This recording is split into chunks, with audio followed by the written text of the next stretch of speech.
Welcome to the HighExistence podcast, where we ponder, explore, and expand this wondrous experience called life. Visit HighExistence.com for a daily boost to your consciousness. Hello, heathens. My name is Jordan Lejeune, and I'm here with my co-host, Martijn Scherp. And we are very proud to launch our first ever podcast with a very special guest. His name is Rick Doblin, and he is a psychonaut, a psychedelic researcher, and a strong advocate for the legalization of psychedelics. He also happens to be the founder of the Multidisciplinary Association of Psychedelic Studies, also called MAPS, whose mission is to create a world where psychedelics and marijuana are safely and legally available for beneficial uses, and where research is governed by rigorous scientific evaluation of the risks and benefits. Martin and I had a very in-depth conversation with Rick about using psychedelics for conflict resolution, developing our global culture to emotional maturity by ending the prohibition, and that the first step towards that is, perhaps surprisingly, working together with the military. We also talk about some of Rick's most precious spiritual experiences, what he thinks of the famous quote by Alan Watts, "If you get the message, hang up the phone," and my personal favorite psychedelic, ketamine. It was an extremely lively conversation, and I'm sure at the very end of the show, you'll agree with me that Rick is an all-around awesome human being. And before we begin, I'd like to quickly mention an awesome app called Happify. Happify is an online happiness course backed by scientific research, which helps you make happier decisions in life, be more conscious of this fleeting existence, and develop yourself into an optimistic and appreciative individual. Go to highexistence.com/recommend/Happify and check it out. We're also offering free samples of this brain-boosting formula called Optimind. It's a stack of natural supplements that can help you improve your focus, clear your brain fog, and increase your motivation. If you're interested, just sign up at highexistence.com/recommend/Optimind.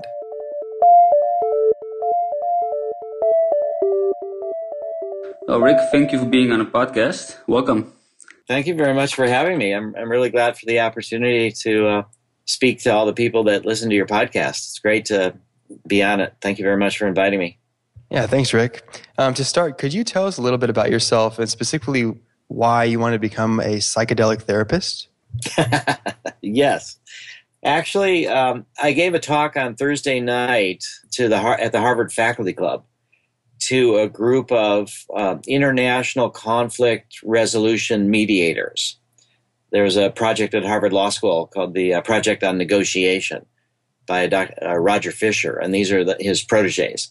And so during that talk, I answered that exact question as, why I wanted to be a psychedelic therapist. And it had to do with this conflict resolution, this larger political mission, and it linked to, both individual psychotherapy and cultural psychotherapy. So the decision that I made at age 18, and I'm 60 now, and fortunately it still makes sense to me, the decision to try to focus on becoming a psychedelic psychotherapist and trying to bring back psychedelic research and psychedelic therapy into the legal mainstream was really about politics. And so I was born in 1953 in the shadow of the Holocaust, Jewish, and just very much educated about what seemed to me to be, cultural insanity and projections and scapegoating and mental problems. Yeah. So that it felt to me like, this sort of mental insanity was a direct risk to my life. Then I experienced the Cuban Missile Crisis, and when I was just a kid, and the whole idea of potential nuclear warfare between the United States and Russia, and what that might have consequences for the whole world. And it just seemed again that this mental problems, that we had these conflicts, but a lot of them were about demonization and about the other and fear of the other. Right. Not to say that there weren't real conflicts, but and then the Vietnam War. And so I was in the last year of the draft of the lottery. And so I had to decide what to do about the Vietnam War. And I ended up feeling that I wasn't a pacifist, that there are certain times when I think it's important to defend oneself. But at the same time, I didn't feel that Vietnam was one of those times. And so I prepared to not register for the draft and go to prison. And I anticipated that would happen. And my parents were not that upset, actually. They were supportive of the decision, but they felt that this was going to be at high cost, that I would then have a criminal record and I'd never be able to be a doctor or lawyer or anything like that, which was important to them. So I felt like it wasn't worth it to be willing to go off and kill people in order to have that sort of a job. And so I did decide that I would not register and thought I would go to jail. But then nothing ever happened to me. They never caught me. They never did anything. But when I was trying to figure out what to do for a career, I thought I'm not going to have a normal career. I have to figure out something. And then I felt like in 1971 and 72 is when I really woke up to the value of psychedelics. And the Controlled Substances Act came in 1970, and psychedelics were criminalized, and the research was shut down all over the world. And I felt like there is something to this idea that people for thousands of years have used these drugs, and they've used them for religious, spiritual purposes, for healing purposes. And there's something deep and valid. It's the opposite of a hallucination, a delusion. There's something about a deeper sense of reality that we can appreciate and perceive sometimes when we're supported and in proper context when people use psychedelics. And so I felt that the political implications were so important that explained the counter reaction, the crackdown, and then the overreaction to take them all out of science. So I felt like here's a way for me to personally grow. I was overdeveloped intellectually and underdeveloped emotionally, and I felt like the world was like that as well. And we had this incredible technology, but we didn't have the capacity to deal with it. Einstein said technology has exceeded our humanity. So it just felt like it all came together for me when I read Stan Grof's work. I was exposed to Realms of the Human Unconscious in manuscript copy. And there it was, science, spirituality, with the underlying emphasis on therapy and healing. And so that all came together for me. And I thought, okay, here I am, 18 years old, and this is what I'll devote my life to, is trying to become a psychedelic therapist and bring it back. And now, all these years later, I see it happening. And I see a real possibility for our societies to reintegrate psychedelics. And, and I still need psychedelic therapy. It's something that doesn't just happen, when you're young. So I think a lot of people, too, have found that these experiences are useful throughout the lifespan, and that we're a historical anomaly, and that our culture has criminalized and suppress these experiences, but in many other cultures, it's not been that way. They've been honored, and these powerful energies have been used in more productive ways rather than suppressed. So I'm just really glad that, as I've become older and have had more experiences, that basic decision, I just feel so lucky that I figured it out back then, and it still makes sense now, and I'm glad to be talking to you about it now. Right. One can only imagine what it would do for conflict resolution if two opposite people just take some MDMA and, Well, that's true. And, one of the things I said to this group of conflict mediators was that it should be like a brainstorming session where you say no decisions are going to be made when you're under the influence of MDMA or LSD or whatever it is that's used. Right. That it's not a time for making decisions, because you don't want people to be fearful that they're going to be, they're going to make a decision that they will later regret. So it's a time for just opportunity to explore, to empathize, to listen. People are better listeners. And, similarly, we're now for the first time starting to do some research into MDMA and couples therapy. Wow, cool.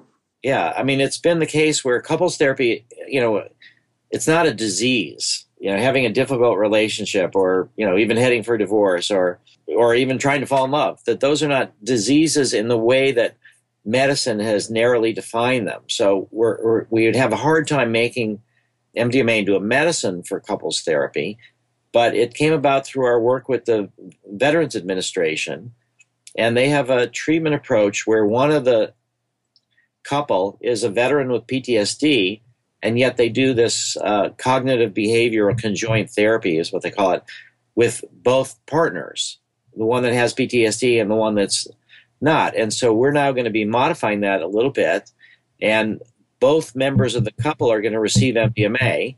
And so we're looking at measures of the relationship, as well as does the designated patient with PTSD have a reduction in symptoms.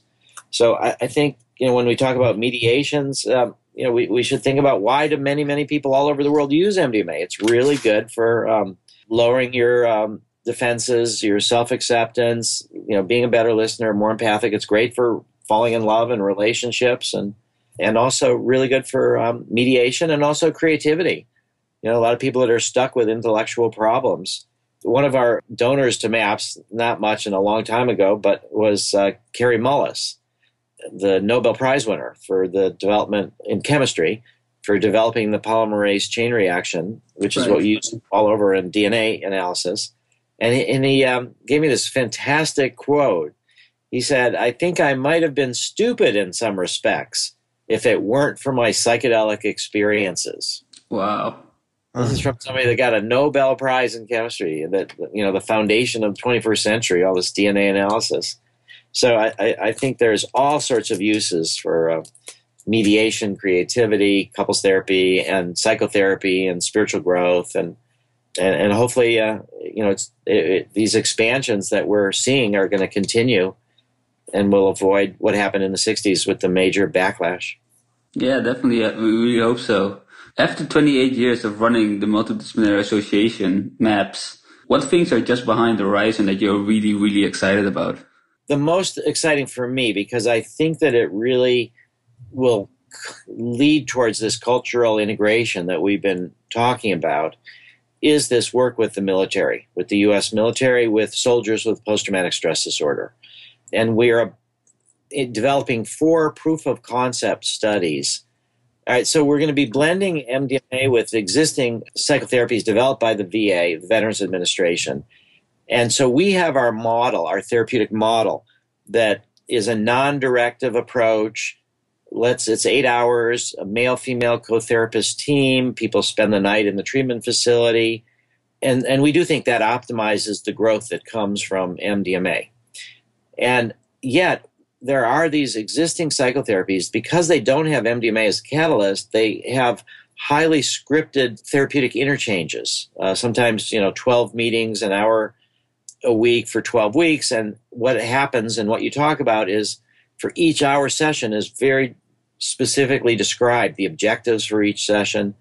And so it's a different approach, but we're working to blend what we do with these existing approaches to see if they can amplify the progress that people can make using these existing procedures. Because there's over 6,000 therapists trained in cognitive processing therapy and prolonged exposure, trained by the VA. And if we can show that MDMA, even just once, our model is 3 MDMA sessions, 3 to 5 weeks apart, with weekly non-drug psychotherapy preparation and integration.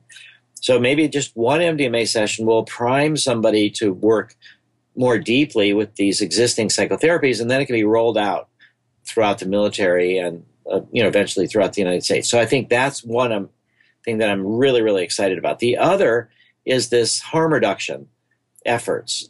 And we've had this tragedy, I guess, in the United States with prohibition, where our policy explicitly has been to try to increase the harm of drugs so that people are scared away from doing them.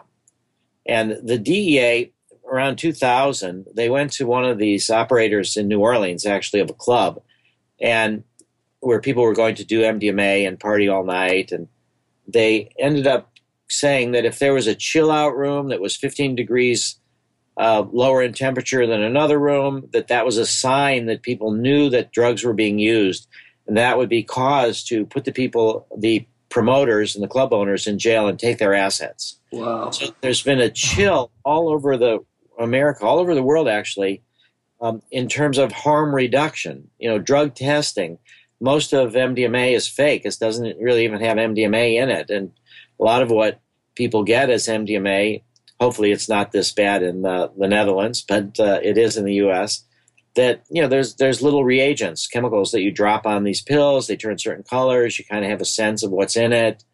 That's criminalized, and it hasn't been happening. So what recently came about, along with this general questioning of prohibition, which is similar, in sexual education to abstinence only, and don't teach about birth control, or abstinence is the only solution. So we see that in sex education as well.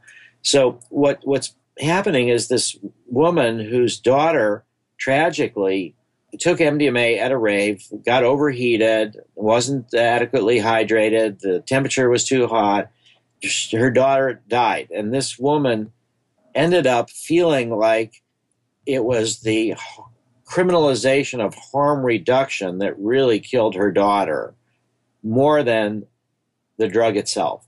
So rather than calling for increased penalties, for more police actions, she said, let's try to end the prohibition of harm reduction. And so there will be, it looks like, we're going to find out in the next couple of weeks, but it looks like there's going to be a bill introduced in the U.S. Senate to amend the RAVE Act to make it so that harm reduction efforts by concert promoters and festival organizers is no longer a trigger for police action against people. And so that's what we're really excited about. That's going to come online. Then the other part is, and this is maybe a bit surprising for the people in the Netherlands or elsewhere, but we're about to make a major breakthrough with medical marijuana research.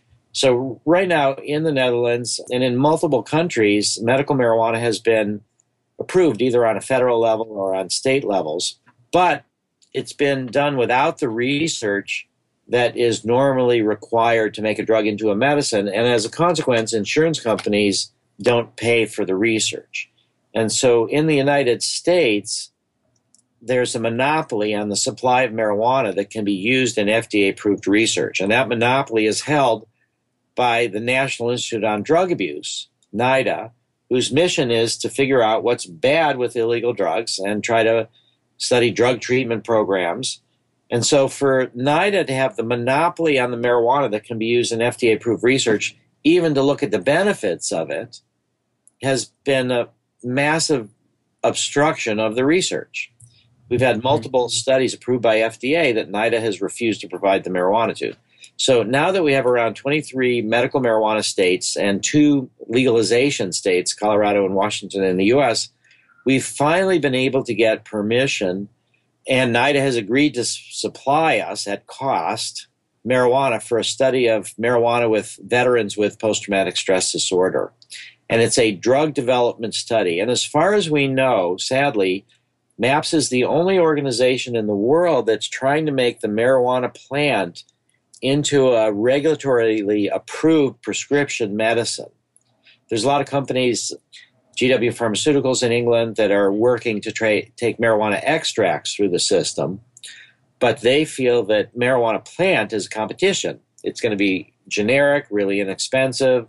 Right. And, the Israelis are able to produce high-potency trim buds for around 50 cents a gram, $14 an ounce. Nice. God forbid. Yeah. The Canadians are able to do it for a little bit more than that, but still pretty inexpensive. So we've got a really good chance of getting a $1.4 million grant from the state of Colorado for our marijuana PTSD study.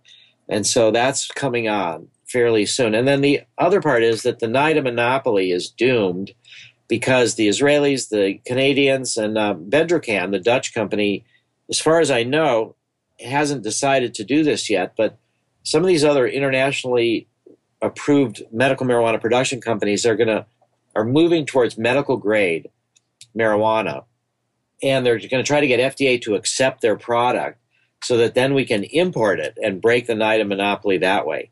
So I'm very hopeful for the work with MDMA, with the military, for the challenging of the harm reduction, the prohibition against harm reduction, and then medical marijuana is on the horizon. And so there's just a lot of work that's been done, very slow, gradual change. It used over the last 28 years, but now things are really ramping up, and we have a real opportunity. Just as a small point, for the first time ever in MAPS's history, we have a senior retired DEA official working as a consultant to us. And wow. Yeah, the reason that happened is because he has a son who enlisted in the military, went to Iraq, and is 50% disabled with PTSD.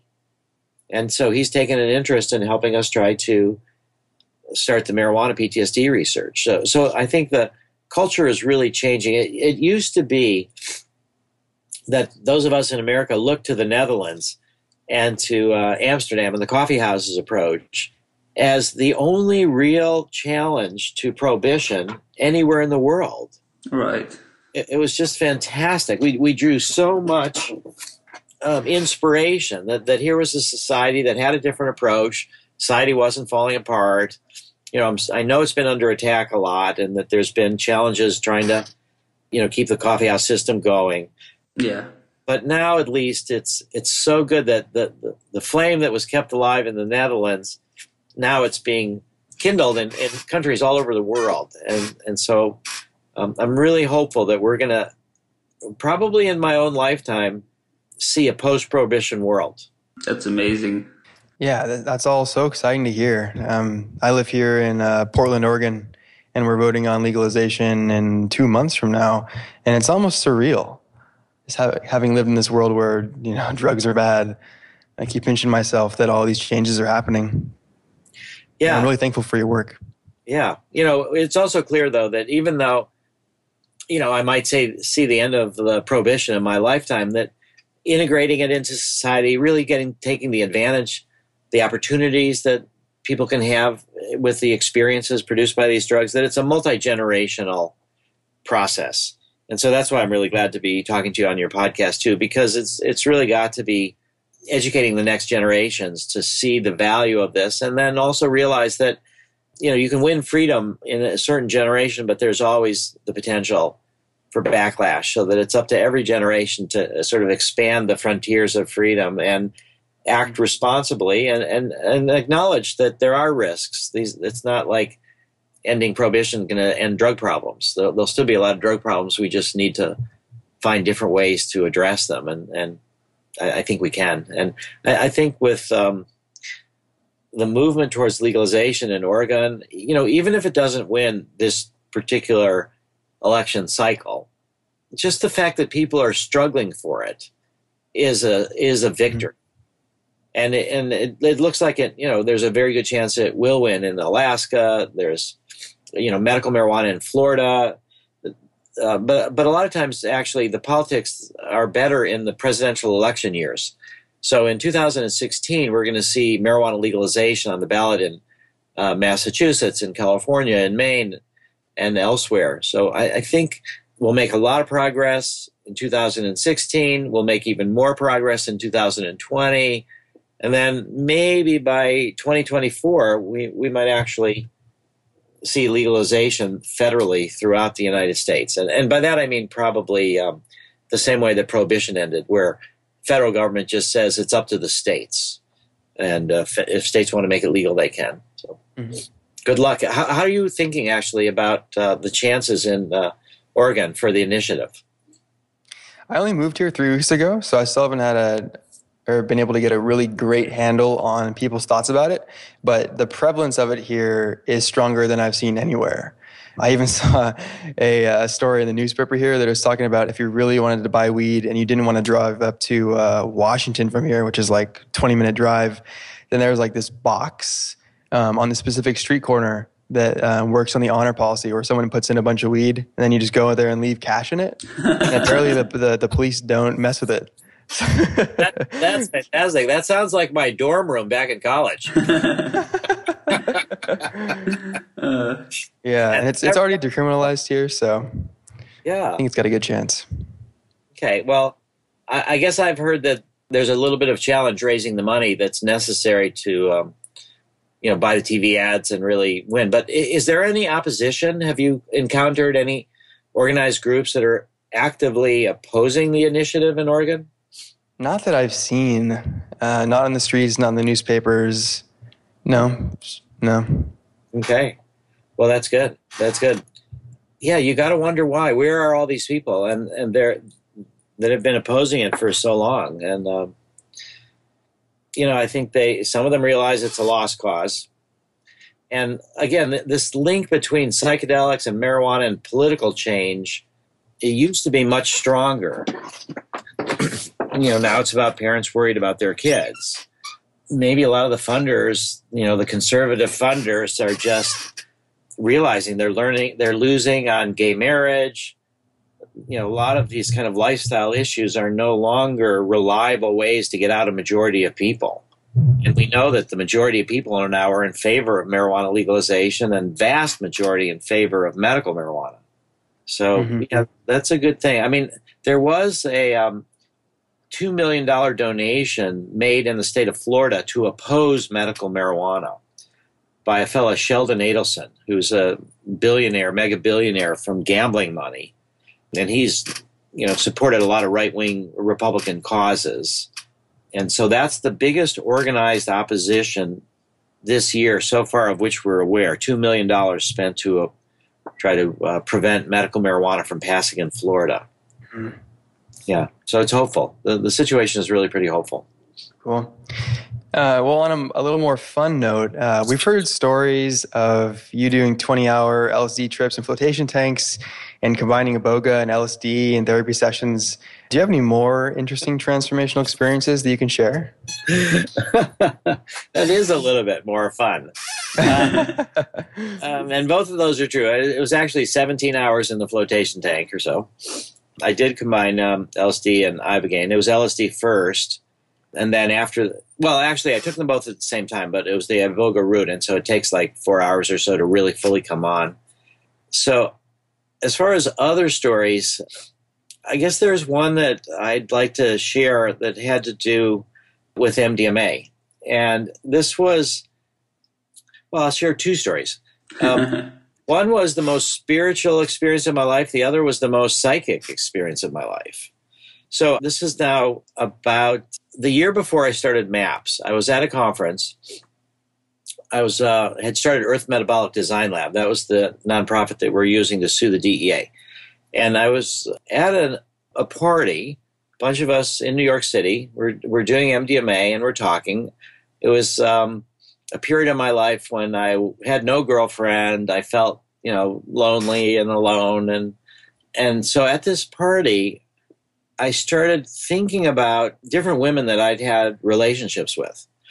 And I felt like I was updating them. Like in a way, I was looking at it fresh. Once the relationship had ended, now years had gone by, or different times had gone by for different people.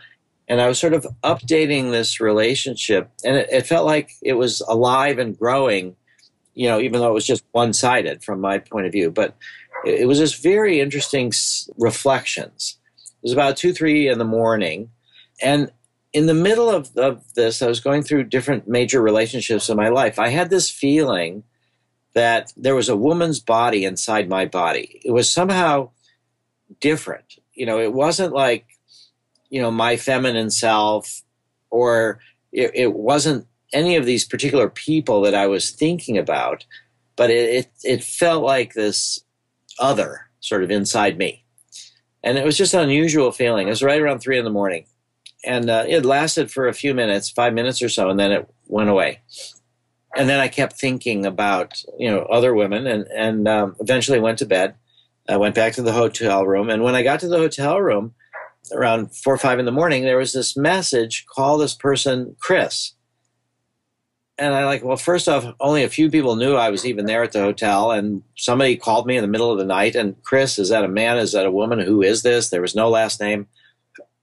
I didn't know what was going on, but it was too early in the morning to call. So the next day I called, and it turned out Chris was a woman who I had been lovers with about a year and a half before. She had moved out of town.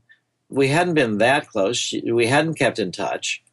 And she said that the reason she called is that around 3 in the morning, she had this dream of me, about me. And it was so intense that it woke her up out of her dream. And she said, I have to call Rick right now. And she called my house in Florida, and some of the people there said, I was up in New York at the hotel, and that's where she called me. And it turned out she was only about 100 miles away. And so we thought, this is really weird, that I had this feeling of this woman's body inside my body around almost exactly the same time you had this dream. So we got together in the next day and then did MDMA together. And during it, Why not?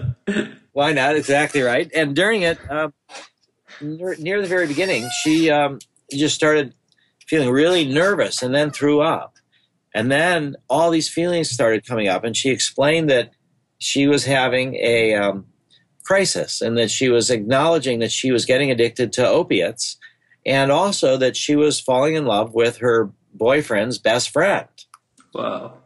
And so, we talked through that. So what I think might have happened is, under the influence of MDMA, that I was in this really deep space of mind. I was feeling particularly, lonely, and that maybe there was some kind of connection through my need for connection to her and her dream life. And she was going through a crisis as well. And so we both just had this need, and somehow we were able to be connected. Now, it's either that or it's a coincidence. But that still strikes me as something that's left me thinking that there's maybe really some reality to this idea that at certain levels, our brains, that we're all connected, we're all part of this one system, and that there is this way to communicate beyond the normal five senses that we know. And, I do realize that, like, between me and the computer through which I'm talking to you now, there's only about 20 inches of space. But through this space, there's waves that have the entire knowledge of the whole world practically. The whole internet is invisible between us, and if we just tune into it, we can read it. And so I think it may be that way with all of us, our consciousness connected as well, and perhaps even through time and space. So that's one. Now, the other experience was also with MDMA that I'll share, and then and I suppose we could keep this going on and on with more drug stories. But this other one was this most spiritual experience where I was camping out by myself on the beach, on the ocean, on the Pacific Ocean, near Esalen Institute in Big Sur, where the mountains come right down to the ocean. And there was this little space of around 8 or 9 feet where the high tide didn't come up that high. And so I could camp out, and the mountain behind me, the ocean in front of me, and I took MDMA by myself and spent the whole night there. And during this experience, I was thinking about a monk, actually, Brother David Steindl-Rast, and I was trying to imagine what it's like to try to live a monastic life. Why would anybody want to do that? And what his life was like. I had a lot of respect for him, incredible amount of respect for him. And so during this experience, that was one of the things I was thinking about. I was also trying to figure out about the DEA. This was in our early lawsuit against the DEA to keep MDMA a therapeutic drug. And so I was trying to think about the DEA looking at me and how do I stay safe. And so I just had this very intriguing experience. And so at one point, though, the stars were incredible. I mean, the night was, 3, 4 in the morning again. The night was just gorgeous, and it was awesome and big, and the ocean was roaring in front of me, and the waves were crashing. And, I had this little perch on the universe, open to the sky and open to the ocean and mountains behind me. And I felt like I could just disappear. Like I was so tiny and so small in the vastness of the universe that I would just disappear. And it was a little scary. But then I started realizing that I hadn't disappeared and that I was still there in this vastness of the universe. And then I started realizing that there was something that was woven into matter that was gravity, and that gravity was keeping me together, keeping all my particles together, keeping me on the earth. And then I felt that gravity here was like a woman's arms, that I was cradled in the arms of gravity. And I felt the warmth of a person, but it was universal. And I felt this is why people try for the monastic life, that if you don't necessarily focus on having that kind of warm, nurturing, loving connection with a particular person or people, that maybe then you're more open to having that for the universe and feeling it that way. So I've never felt that warm about an impersonal force like gravity or space or time. It just felt like there was something loving about it, and loving at the core of the structure of the universe. And one thing I noticed is that ever since then, I haven't had the sort of depths of loneliness that I had before. That I felt that there's something so nurturing about just being alive. The opportunity of just being alive as a human being is so great. And so normally you would think about spiritual experiences as more likely coming from LSD or mescaline or ayahuasca, and I have had spiritual experiences in those drugs as well. But that experience with MDMA was the clearest sense of universal connection. Wow, it's beautiful, man. Really. And your dream story reminds me a bit of once I did ayahuasca, the next day my sister just called me and she told me she had a really weird dream about me, and she saw me sitting in this corner and she described some particularities of my ayahuasca experience which really, really baffled me. So I can totally relate with this sense of like profound mystery of just being alive and being connected and being with other people around on this planet. It's great. How does you and your sister think about that experience? Like, I'm curious what your sister thinks about it. Well, my sister's always believed in different realities or different connections. So for her, it was in a way just this natural empathetic connection she had with me, that whenever I was hurt, or because in the ayahuasca experience, I had a really, really difficult experience, and she just came there to comfort me, and she felt that was a really natural intuition of her. Whenever I'm, in a place of hurt, she will come and rescue me, and actually it really strengthened our connection, because I knew there was something we shared more than just genes or just our parents. There was, I don't know, it's hard to really think about rationally, but if I talk about it right now, the feeling is really a sense of ease and a sense of belonging. That's terrific. Yeah. Yeah, and I do think that for me, science and rationality are very strong values. And so I think these experiences, they say that the more unusual the experience, the more rigorous the proof has to be. Right. Yeah. So I think, that's one of the exciting parts. Okay, so, what I think of the most exciting parts that isn't really happening yet is the use of psychedelics for studying ESP and psychic phenomena like that. Right, but do you really think the burden of proof should be in like this objective way of measuring, or for me the value is not in knowing it's real or not, but the fact that I experienced it and it has personal meaning? Yes, I agree, but I think and that's for me the work with therapy is so similar in the sense that people can have past life experiences, spiritual experiences, all sorts of unusual transpersonal kind of experiences. Mm-hmm. And so the question is, are they healing? Are they therapeutic?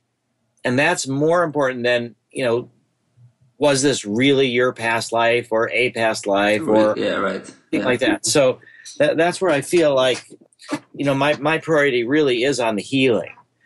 And yet, the sort of basic science, understanding the structure of the universe, that's important as well. Yeah, I definitely agree. Yeah. Yeah, but I think the meaning that we make of it and what we do with it. So, like, for example, when Chris called me, we could have been just focused on, oh, my God, how amazing this is, the fact of my feeling. But we said, all right, well, for whatever it got us connected, let's take the next step and explore our connection. Right. And so that was in a way more important than, just going on and on about, was it really psychic or was it coincidence?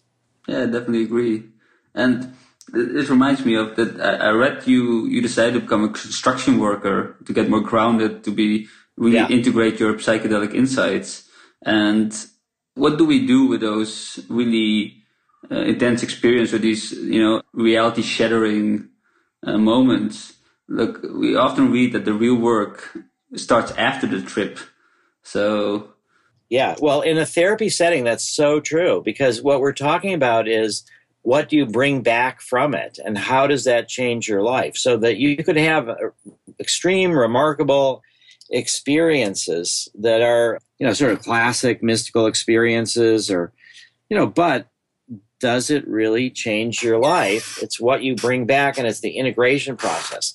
And I think that's in some ways one of the big differences between now and in the 60s, where there was a little bit of a sense about if you have these experiences, that's somehow or other inherently sufficient, that you have been enlightened, you've seen through the cultural myths. I was just looking at a talk that Timothy Leary gave in 1967. So this idea that it was a little bit more about the experience. And I think now there's much more recognition that it's the combination of the experience and then what you bring back from it and the integration that really makes a difference. So that what we're trying to do is influence our lives so that when we normally wake up in the morning without drugs, with just however we are, that something has fundamentally changed and deepened. And I think that's what really keeps safety also, in the sense that I think when people try to think about drugs just as recreational and they just go for the experience, I'm going to do this drug at a party and I'm going to have fun, that's opening themselves up to the potential of being unprepared when more serious things start to happen. And what we found is, even at parties, the harm reduction work that we have done at Burning Man and at Boom Festival, Africa Burn, other events, that when people are planning to have fun with psychedelics, and then it gets more serious, and they actually could start feeling that they're dying or feeling scared or any number of things, that taking time to focus on that and to work through, to the extent that they can, those issues can actually be done sometimes in a relatively brief period of time. And then people can go back to the party and they feel like they've deepened their experience in their life. So I think the difference, in a sense, you could say, between, the recreational use where you're just saying, I'm only using this drug in order to have a good time while I'm on it. And the therapeutic is more, I'm going to use this drug to have, to open up to whatever emerges when I'm doing this, and then whatever I bring back. And, when I did have that experience early on when I was 18 and 19 and had a bunch of LSD experiences that I couldn't really integrate, I realized that you can't do all of the work in the altered state, in the non-ordinary state of consciousness. You have to bring it back and try to implement it. And since I was having trouble doing that, I felt like it doesn't make sense to keep doing psychedelics more and more and more over the time, because I've already had so much stirred up, and I need to try to integrate that. And that's where I felt getting grounded, doing construction, would give me the opportunity to sort of see in the outer world what I was thinking in the inner world, and try to really get more engaged back again with physical reality. And it basically took me 10 years of being in the construction business and tripping every now and then and reading books, to get prepared to go back to college and really focus again on becoming psychedelic therapists. So I think that integration process, I don't regret it, but when I did all that, the psychedelics early on really quickly, I didn't really understand enough about the need to really do the integration before you do the next trip. And that ended up sort of getting me overloaded with material that I wasn't growing from, and that was making me, pretty unhappy in some ways. But I still had the sense that there was something about the process that was true and real, that it wasn't a delusion, and that it just, if I could get strong enough, then I would go back to it. And as I said, that took me about a decade to do. Mm-hmm. What do you think about the phrase, when you get the message, hang up the phone? Well, I think there's, I think that's way simplistic. I mean, I think in a way that's good, but so in a way, yeah, you get the message, then you hang up the phone, and then you integrate it. But there's an implication that there's only one message, right, and that you've done psychedelics, you've got the message, and now let's move forward into a post-psychedelic world. And, you can meditate maybe or do yoga, but you're never going to need psychedelics again. And I think that even Ram Dass, one of the ones who talked about that, does not believe that there's just one message. So to the extent that that phrase highlights the need to do the integration work, then I like it. Then it makes sense. To the extent that people would say, okay, you've had your psychedelic experience, there's no more to be learned from that, now get on with your life, then I think that's fundamentally mistaken. Because what I've seen in my own life and what we look through history is, and even look at the ayahuasca churches right now, is that these experiences have a value throughout the lifespan. When you're 18 or trying to figure out what to do with your life, that's a whole different kind of a set of challenges. But then when you're 60 and people are dying and little health things are starting to happen and you're starting to think about, I'm not going to be able to accomplish everything I want, and how do I train, and teach the next generation or inspire them or just who's going to do it?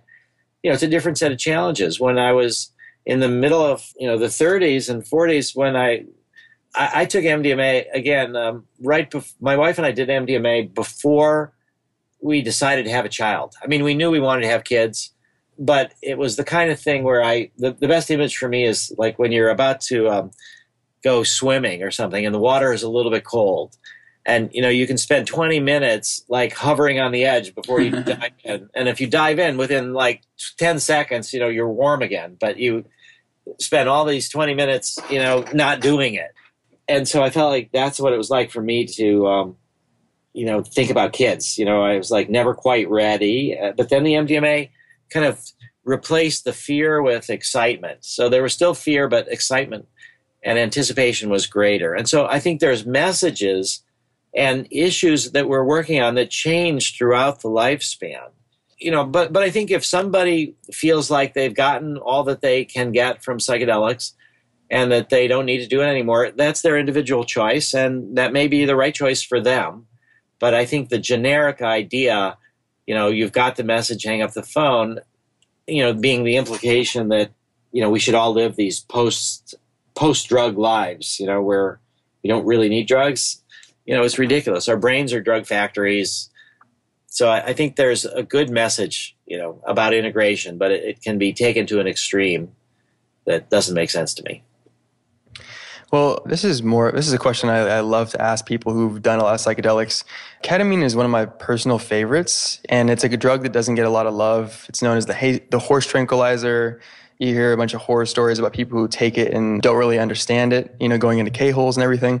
So I'm curious what your experiences have been, or what your thoughts are on ketamine.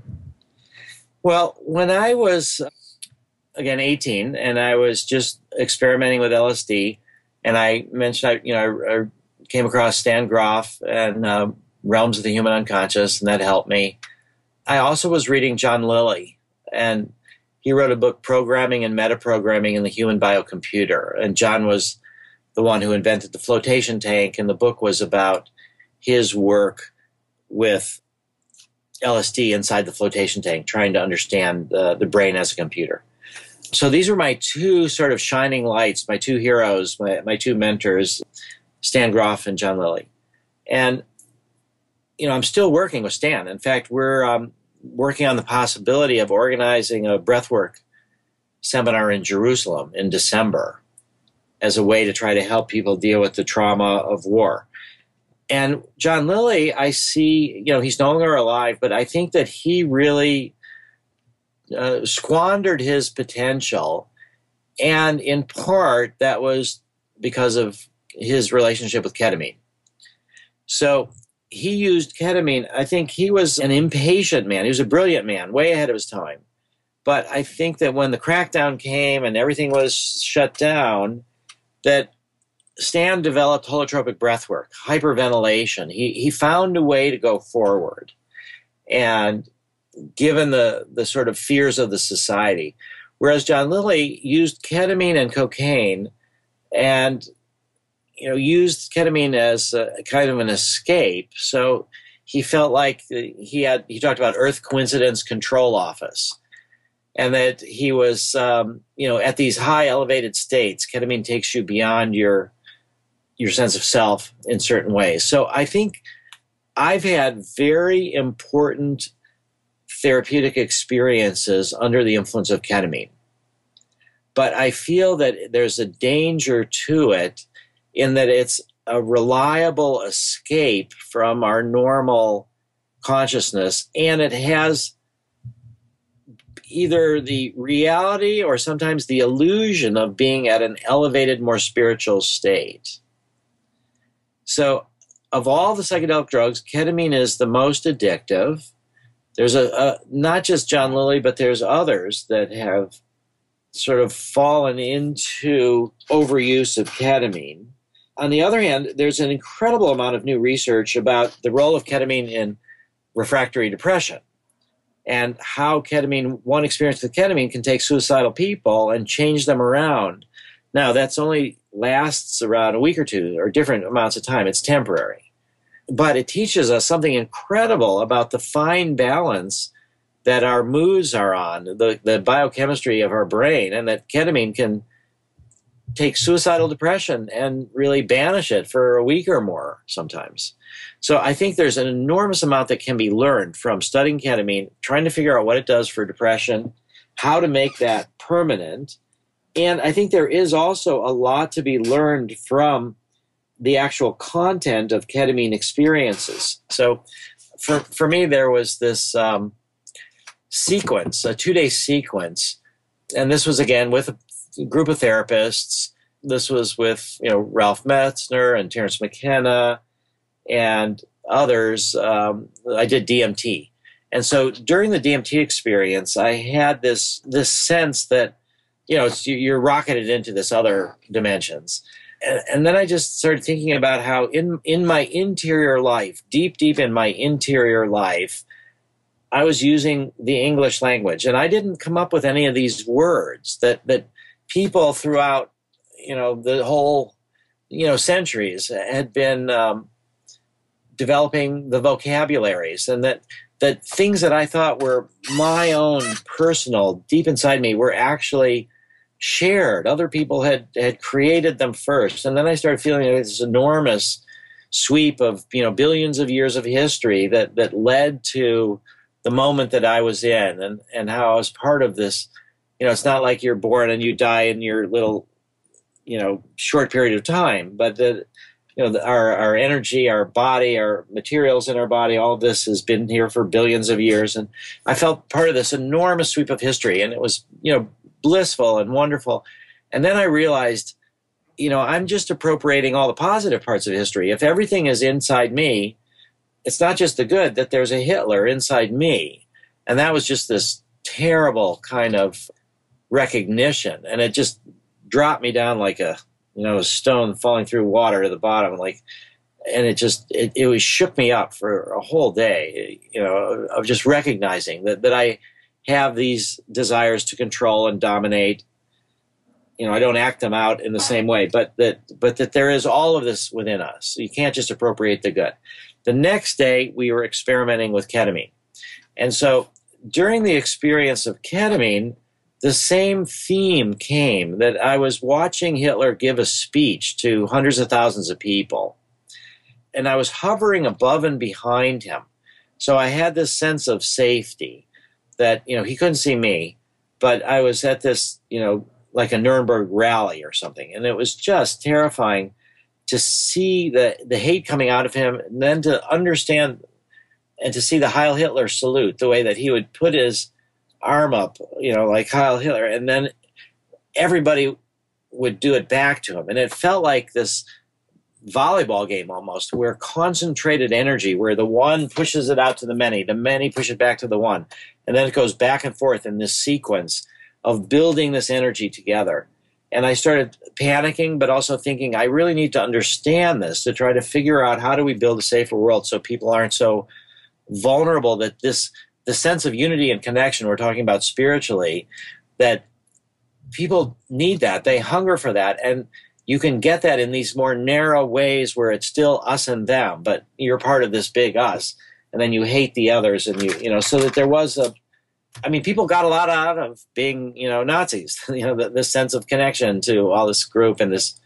So it was terrifying. So I felt that ketamine helped me to have this removed so it wasn't so terrifying. And I felt the panic kind of coming up to me like bubbles that were going to be overflowing. And if I could, and I just had the sense if I could just breathe, that I could keep the panic inside and keep looking at it. So ketamine is great in the sense that it doesn't interfere with your respiration. It was the main battlefield anesthetic in Vietnam because you can inject it in a muscle, IM. You don't have to find a vein, and then you can be out of pain very quickly. So I think that there is an enormous amount to learn from ketamine. It does have therapeutic potential. I've learned a lot from it, but I do see the seductive nature of being sort of out of your biography into these more rarefied kind of states of consciousness, that there's a seductive, dangerous quality to it as well. So I'm curious, have you seen that in other people or yourself? What is your view of the sort of balance of benefits and risks from ketamine? It's a very interesting drug in that aspect. I would definitely describe it as a dark drug. It definitely does have that seductive aspect that you've been describing, where you can come out of it and feel like very, quote unquote, transcendent, and you just had this amazing experience. So yeah, I think there's a good balance because I have had some of the most, well, quote unquote, transcendent experiences on ketamine. And in my experience, it's even like dwarf shrooms or acid in terms of how trippy and just out of this world it can be. Like most of the experiences that people that haven't done psychedelics here, like, oh, you see a dragon flying in your room or something. Like, for me, that hasn't happened on shrooms or acid. That stuff has happened on ketamine. Yeah. What do you think about the sort of integration? Like, is it harder or easier to integrate that from ketamine than from other substances? Yeah, it's definitely harder. Yeah. Definitely harder because it is so out there. You have almost zero context coming back for what just happened. I mean, depending on how deep you go. Yeah. If you're closing your eyes, lying down, and you've taken a substantial amount, that's going to be really hard to bring it back. But if you're sitting there meditating and on like a smaller dose, and you can keep coming back, into this world and then going back in, I think there's some fantastic insights that can be taken. Yeah, here's a brief funny story about ketamine one time. You can take it in any number of different ways. And one way is injected IM. But the other is you can snort it. And so I was actually out in California at Esalen, and I made arrangements. This is the story about the power of ketamine. So I'd made arrangements with this woman who I was getting to know, and we were going to have sex together later that night. And I was like, this is great. I was super excited. But I had a bunch of hours, before that. And so I went to a friend's house, and they proposed that we do ketamine. So I said, all right, ketamine, it doesn't last that long normally. I'll be able to do ketamine and have an experience, and then I'll be back down and in time to go back for my rendezvous. And we snorted this ketamine, and it was so strong. It took me so out of it that I missed my date. Oh, wow. So that's one of my side effect stories. Terrible side. Fortunately, she heard my explanation and took pity on me, and so we got together the next day. But ketamine's a very understanding woman. Yeah, very understanding woman. If a drug, so that's how powerful it can be, despite all those intentions. Right now, it's really obvious that psychedelics can be used as medicines and as tools to enhance mental qualities like creativity. Could you speculate on how psychedelic culture would look like if they're fully integrated into our daily lives and legalized, of course? Yeah. Well, I think the model that I have is the idea of hospice centers.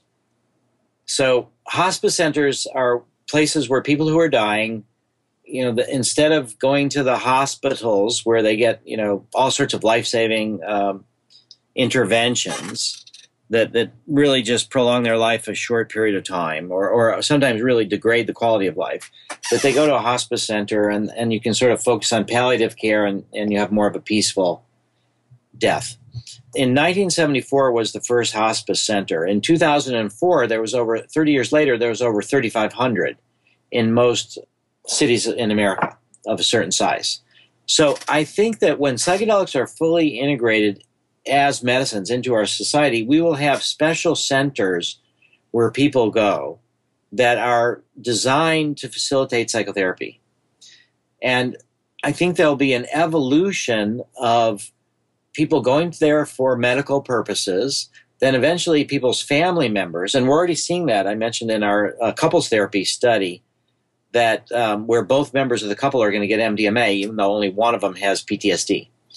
So it starts there, it expands to family members, and then I think these centers can become rites of initiation where somebody could go there to have their first experience. And I think it'll be a little bit like driver's licenses where, you have to demonstrate to somebody in your car that's a driving inspector that you know how to drive, and then you get a license you can drive on your own. So I think that these centers will start with patients, expand to families, then become these sites for initiation where people can go and have an experience under supervision. They understand what it's about, and then they can get a license and go off and do it on their own. And I think the whole recreational sense of things will change as well, because there's a lot of people that are taking MDMA or other drugs in recreational settings that really don't know about their history as therapeutic drugs or about their therapeutic potential. So they're mostly sort of taken by surprise or not sure what to do when more serious stuff comes up.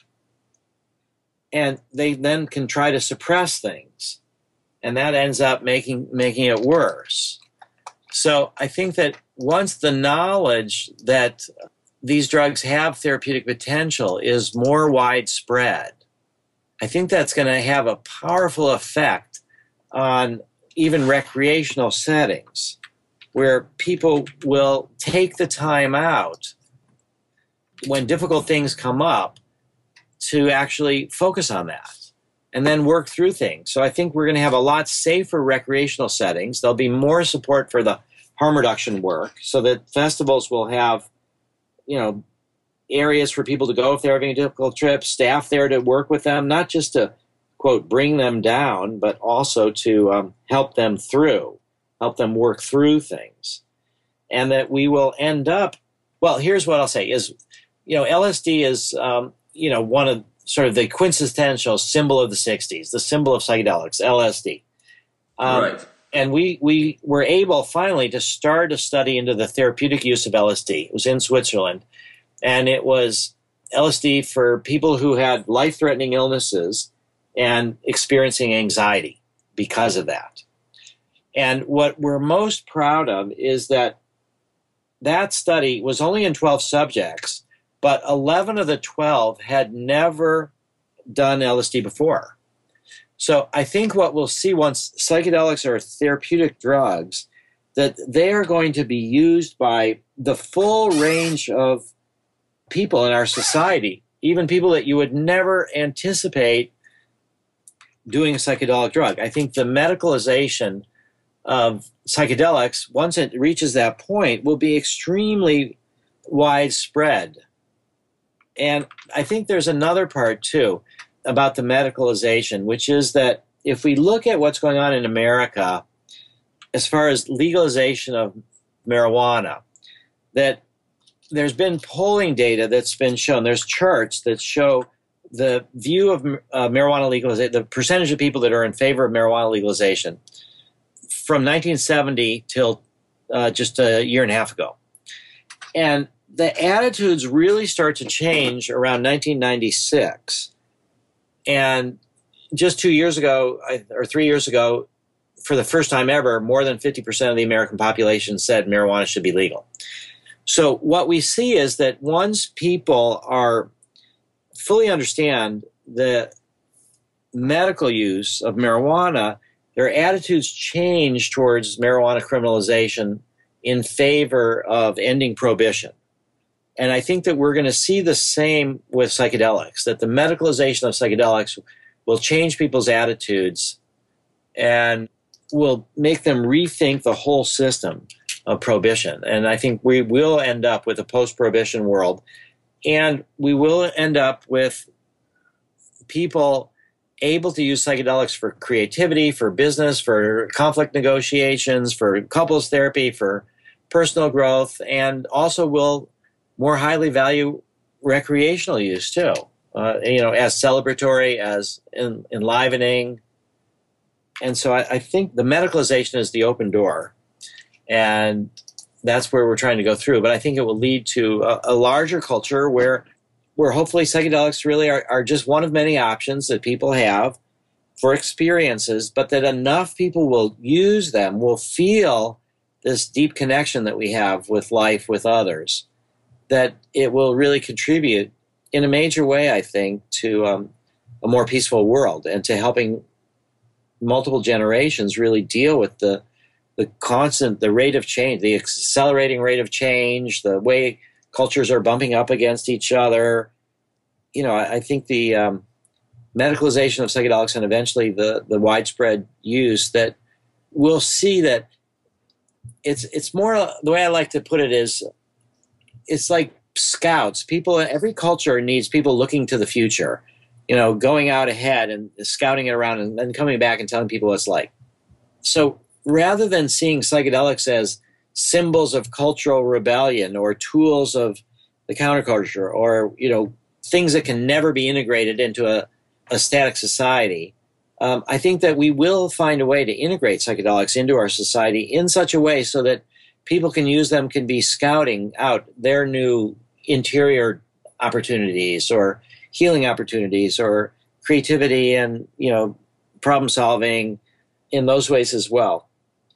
So I think we're in a really good moment of opportunity. And if we're careful, and, particularly if, people listening to the podcast recognize that, their actions will either inspire others or scare others, and that we all have a role to play in trying to bring about this new integration of psychedelics by being responsible, which doesn't mean not being recreational, but it just means being responsible and then integrating what happens to the best extent and then sharing, views with skeptics and parents and others.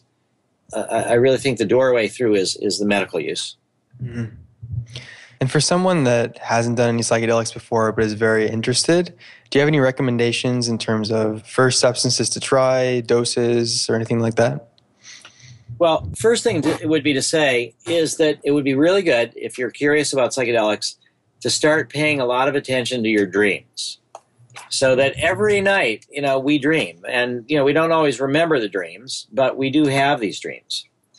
And I think there's just an awful lot of similarities between the dream experience and the psychedelic experience. And that once you can get that sense of the deep emotions, the shifting, the emotional logic rather than strict linear logic, that will help a lot of, to prepare people in a lot of ways. Then I think that when somebody is considering actually going beyond the dreams, ideally we would be able to have a sequence of experiences, breath work, the holotropic breath work that Stan Grof has developed. Basically just hyperventilation brings emotions to the surface in a non-linear way, but in a deep emotional manner.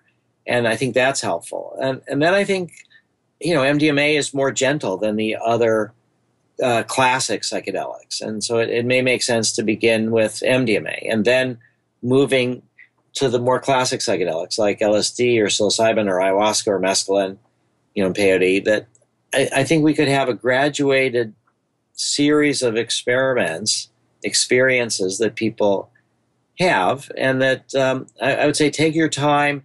I think one of the problems that I caused myself when I was really young, 18, 19, first doing LSD, was that I really thought, I didn't want to be who I was. I wanted to be this perfect person, this perfectly evolved enlightened person.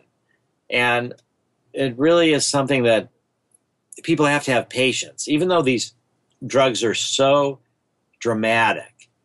And even though sometimes with PTSD, we're able to give somebody one experience of MDMA, and that's all they need. And they have overcome years and years, sometimes decades of PTSD. That there can be this sort of one-dose miracle cure type situation. That does happen. And yet I think if people who are starting out have some patience, don't feel like you need to be enlightened right away, and think about it as a series of experiences, separated by weeks or months even, I think we'll have a lot of benefits come that way. And I guess I would encourage people to read. I mean, we have The Secret Chief Revealed, which is a book on the MAPS website about the leader of the underground psychedelic therapy movement. And he describes his therapeutic approach and the various drugs and how he thinks they all have different properties and how they could be used. I would encourage people to do some reading. And then also, probably the most important part from our therapeutic approach is that you could spend a lot of time ahead of time thinking about what you want to accomplish, what you think your issues are. You sort of set your intentions about what you want to accomplish and hope will accomplish during your experience. But then once you actually take the drug, you just throw all that away. and you just let whatever happens, happens. And, it's like that's great advice. Yeah, done the work beforehand, and then you're primed yourself, but you need to have this openness to take it, let it, the wisdom of the unconscious is deeper than the wisdom of the conscious mind. And so just let it take you and go wherever it goes. Interesting. Like a while ago, I supported the new MAPS crowdfunding. Great. And I just got my present sent. It's the book called Acid Test. And it's an amazing read. I can definitely recommend it to anyone interested in psychedelics. But it got me thinking. It was this small piece about the holotropic breathwork, and it reminded me of this technique I learned from Wim Hof, the Iceman. He's a Dutch guy who can sit hours in a tank full of ice, and he can control his own immune system with a breath like that. And I had this really psychedelic experiences, just hyperventilating with his technique. But I also had one time I combined it with LSD, and then I felt like if combining these spiritual practices like meditation, like yoga, like holotropic breathwork, and combine them with psychedelics, they could have like enhancing effect where it seemed like being so in touch with your body made integration much easier. Like you just said, you should throw all that advice out of the water and just trip. But I also think there is value in having some structure and having some practice while tripping. Have you ever tried that? No. Yeah, I mean, I would say the essence of our therapeutic method. And so if people were to go on the MAPS website, on the MDMA page, and go down, we have what's called the treatment manual. And the treatment manual describes the attitude of the therapist, the attitude of our non-directive approach. So I do feel like that's something we've learned in large part from Stan Grof and have developed, on our own as well. But that there's there are a lot of skills and techniques that you could use during your psychedelic experience. For me, the one I think has been the most useful is to think about breathing as a way when there's anxiety to just breathe deeply into it and then try to open up and let what's going to happen. But I think so here. There was one point where we were doing psychotherapy with someone that had post-traumatic stress disorder from 9/11. Was someone who was in New York, had worked in the buildings, didn't happen to be at the building that day. A bunch of his friends got killed. and he worked on the rubble pile for a month or so, and had strong PTSD lasting. This was in 2008, so he'd been progressively getting worse and worse and worse for 7 years. At the same time, we had somebody else who was doing therapy for having been raped and felt that even though she'd kind of overcome it and had a new relationship, that she really couldn't fully let herself go or engage. She had this deep distrust, and that she didn't really feel healthy. And so we had another team that was working with her. And so it was in one big room. And, I was focused, of course, on the person I was working with. And again, it's male-female co-therapist teams. But every once in a while, I'd hear this other co-therapist team, and they were doing guided imagery, which was, directly contrary to our method of non-directive method. And they had an excellent outcome. The person did great. So I don't say that our non-directive approach is the best only way to do it. Right. And so I think if you do have practices, there's about to be a study that's going to be conducted in Switzerland with lifelong meditators who are going to get psilocybin, and they're actually going to get it during a meditation retreat, with their instructions being to just try to meditate. Nice. And so maybe it will deepen the meditation. Maybe at some point they'll stop the meditation. I mean, we don't know. But I think that there's a lot to be learned, and there's different approaches that work for different people. And if people like a certain kind of structure, you could plan to do it. Here's one other point, though, is there was some research that was done at Yale with ketamine. And they had somebody that had a flipped out during the ketamine experience. And they didn't quite understand it. And so there was a Dr. Yevgeny Krupitsky from Russia who was doing an internship at Yale. And he was an expert and did ketamine research in Russia for the treatment of addiction, alcoholism and heroin addiction. And so he and I were friends. MAPS was supporting his work. And we watched this. We went to Yale. He was already there. And we had this meeting. And we looked at the videotape of the person that flipped out under the influence of ketamine. And it was immediately clear to us that it was the experimenters that flipped this guy out. Because here he was, trying to answer all of these questionnaires. And they had their procedures that they were going to do for their experiment. Right. And yet, he was losing his sense of self. He was going into the cosmos. He was wanting to just let himself go and see what happened, but they kept pulling him back into being rational and filling out these questionnaires, and that just caused him to have a panic reaction and wanted to stop the research. So I just would caution people that if they do have some kind of system or practice, that just be careful not trying to impose it so strongly on. If you have this feeling needing to just explore, for me also there's this moment when I'm tripping where I know that I'm tripping, and that's where I get lost, where I sort of lose track who I am, why am I doing this, where am I? And that feeling of getting lost is actually a good sign. And I really like that. But it's, it's a little bit scary. But there is that way where your system or your practice can keep you grounded and found, when you just maybe could also learn even more sometimes by just letting go and, getting lost. So that would just be, something to keep in mind. But again, it could very well be that practices during the session itself could be helpful. Right. Are there any specific things we and our audience can do to support MAPS? Of course, things like donating would help. But could we volunteer, and would coming out of the psychedelic closet help, or just trip a lot? What do you think?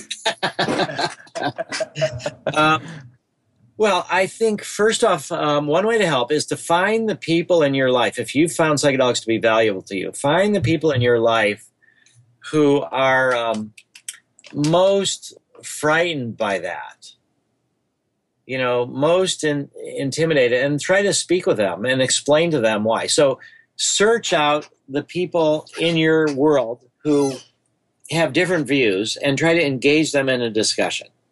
So I think that's a major way to help out. Another way to help out is, as you mentioned, to read Acid Test, to sort of get a better understanding of what we're doing. Because a lot of that book is about the work that we're doing with veterans. I think volunteering is really good too. There's all sorts of ways in terms of events, harm reduction at events. Try to organize harm reduction at events so that we don't have these stories of tragedies or even not tragedies, but people that had an experience that they didn't really integrate and now they feel unsettled. So if you have friends that you think are maybe getting into ketamine too much or something, share that with them. And I think the crowdsourcing thing on Indiegogo right now is a way for people to help, because people can donate $10, $25. Doesn't need to even be a lot of money, but people look at that page. We tried to raise $50,000. We're up around $107,000 now, which is amazing. We only got a couple weeks to go. That's amazing. And people look at 1,400 donors. It's incredible. So it doesn't have to be large amounts of money. And then I think for people who are thinking about careers, being a psychedelic psychotherapist or being a neuroscientist or any number of things like that, to go for it. Right now, the door is opening. And I can imagine that there'll be thousands and thousands of people working as psychedelic therapists in the decades to come. Tens of thousands. And there probably already are, in terms of shamanism and other underground therapists, things like that. But I think that would be something to sort of take the leap of faith, have the courage, and if that is your passion, your interest, try to make it happen. Mm-hmm. And then also around the world, I mean, we're about 2 years away from moving from phase 2, drug development, which means your small pilot studies, to phase 3, which are the large-scale studies that will prove safety and efficacy. So we're going to want to set up, sites, treatment sites throughout the U.S. and possibly other places of the world. So, if there are people that you are aware of that are interested in doing this, they can get in touch with us. Then the other thing is, we've had these conferences, and this probably is really good for people to help out. It's a big way. In Psychedelic Science 2010 and Psychedelic Science 2013, we had big international conferences with most of the psychedelic researchers in the world coming together and sharing their results. And we videotaped these, and they're incredible resources for learning about what's going on in this world. On the other hand, Google doesn't search audio tapes. So there's software that people have donated for our use that is crowdsourced transcription and translation. So if people were to go to the MAPS website and take a look at the videotapes that we have from the Psychedelic Science conferences, these are under media. So we have a menu bar at the top. Under media, you go to the Psychedelic Science 2013 videos. And if there's any that you're particularly interested in, then you can start transcribing them. And you can just do 5 minutes of work, 20 minutes of work, and you can also translate it into different languages. That would be terrific, because then once that happens, then these are searchable too by Google once there's a transcription of the talks. And so these are, tremendous resources for educating the world. And if we can get more of them transcribed, and then if people know Dutch or other languages and you want to translate them too, that would be fantastic. And I think that's something for people that wanted to learn more about this area. It's a way to both learn and contribute to others, because you're learning as you're listening, and then you're transcribing and translating so other people can appreciate it as well. Well, this has been a fascinating podcast. Thank you so much for coming on. I'd like to end with a story that's really reciprocal to yours about taking MDMA and trying to figure out why someone would pursue a monastic lifestyle. Sure. I believe the guy in this story is Timothy Leary, but I'm not totally sure. It's been a while since I've heard it, but let's assume it was Tim. So he was talking with a monk, and he was talking about MDMA and psychedelics, but MDMA in particular, and how a lot of youth and just people in America were using MDMA as a substance in like in the party way, going to house parties, going to festivals, raves, etc. And so the monk was having trouble understanding why people would take substances, period. And Timothy Leary's response was to take him to a house party where people were taking MDMA, and the monk went around the entire night and just observed people, and at the end of the night said, now I understand. You're doing the same thing as I am here in taking MDMA. You're seeking God. So that's amazing. Yeah, that is amazing. And there is a similarity. I've worked with various monks with MDMA in the monastery, small doses, half doses to help deepen their meditation. And that's, it works. And I think there is a lot of, the search for truth, the search for love, the search for connection. It unites us from the monastic life to even that's a great story. Thank you for sharing that. Oh, Rick, I really want to thank you for coming on. You've been a hero of mine for, I don't know how long, but thanks so much for all your answers and your time, and hope to see you once soon. Yeah, I look forward to it. Yeah. And, public education for me is even more important than the research. So, to get the word out. So I'm really glad what you're doing with the podcast. All right. Thank you, Rick. Well, we hope you enjoyed your first installment of the High Existence podcast, where we ponder, explore, and expand this wondrous experience called life. Don't forget to subscribe or just sign up at HighExistence.com. Have a great day, guys. Bye.